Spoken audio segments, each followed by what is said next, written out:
Di tengah gemuruh pasar yang kompetitif, apakah produk hebat saja cukup untuk membuat bisnis kita bersinar? Atau ada sesuatu yang lebih dari sekedar harga dan fitur? Jawabannya bukan cuma tentang produk kita, tapi tentang kisah kita.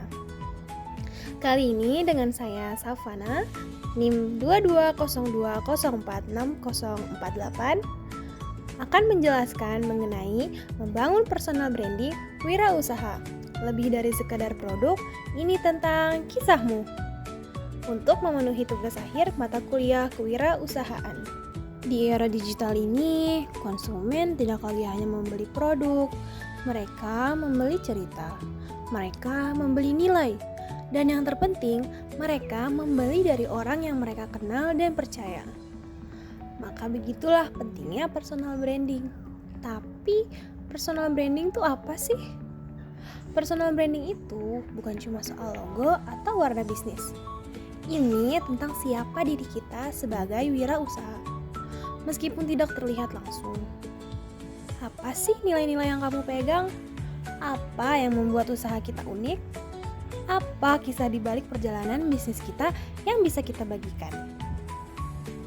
Personal branding bukan lagi pilihan, tapi sebuah keharusan. Ini adalah fondasi yang membedakan kita dari ratusan, bahkan ribuan pesaing di luar sana. Bayangkan, sebuah produk berkualitas sama, namun salah satunya dipimpin oleh sosok yang inspiratif, transparan, dan memiliki kisah kuat. Mana sih yang akan kita pilih? Ya, bisa kita ambil contoh seorang owner bisnis kuliner yang resep ayam gorengnya kini legendaris. Bukan hanya karena rasanya, tapi karena ia sering berbagi kisah perjuangan ibunya yang mewariskan resep itu, pengorbanan di masa lalu, dan bagaimana setiap suapan ayam gorengnya adalah perwujudan cinta dan ketekunan. Jadi orang tidak hanya membeli ayam, tapi mereka membeli warisan dan inspirasi. Atau contoh lain seperti seorang coach pengembangan diri yang kini menjadi magnet bagi kliennya.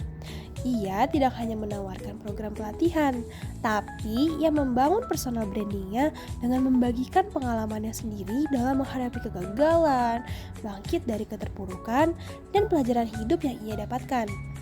Jadi ia menjadi bukti nyata dari apa yang ia ajarkan. Maka dari itu klien bisa merasa terhubung karena mereka melihat seorang manusia, bukan sekedar seorang pelatih. Oke, mari kita bandingin dua bisnis yang berbeda. Di sisi kiri kita punya bisnis A yang dimana produknya bagus, harganya pun bersaing. Tapi kita nggak tahu siapa di baliknya dan apa kisahnya. Jadi mereka hanyalah salah satu dari sekian banyak bisnis yang ada. Kita jadi sulit untuk mengingat mereka, apalagi merasa terhubung. Sedangkan di sisi kanan ada bisnis B. Produknya mungkin serupa, tapi bisnis B ini mereka punya kisah. Ownernya aktif berbagi perjalanan, tantangan, dan visi mereka di media sosial. Mereka menunjukkan sisi manusiawi dan membangun koneksi emosional kepada kita.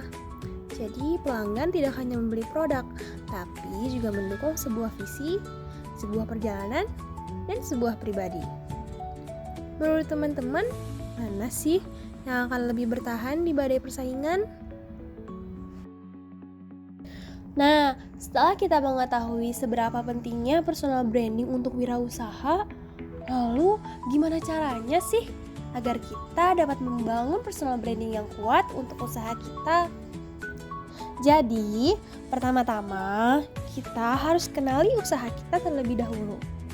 Kita harus kenali nih, apa sih keunikan yang kita miliki dari usaha yang kita buat? Apa yang membedakan bisnis kita dengan bisnis-bisnis yang lain?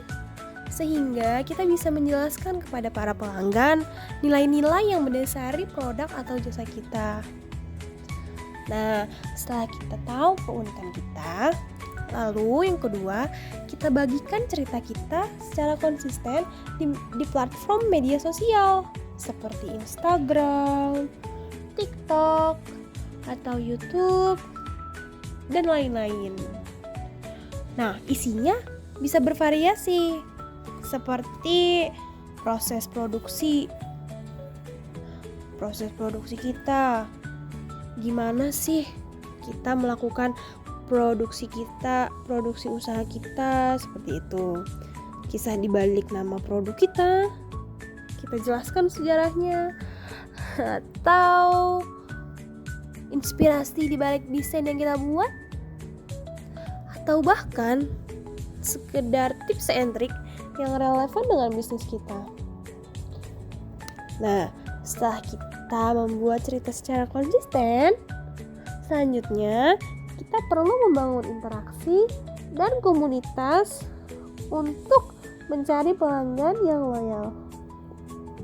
Seperti contohnya kita membalas komentar dari para pelanggan dengan ramah, adakan sesi tanya jawab terkait usaha kita, atau mengajak kolaborasi dengan wirausaha lain dan para influencer. Semakin bisnis kita terasa hidup dan personal, semakin banyak orang mengenal dan percaya kepada kita. Mungkin segitu saja yang bisa saya sampaikan. Kurang lebihnya mohon maaf. Wabillahi taufiq wal hidayah. Wassalamualaikum warahmatullahi wabarakatuh.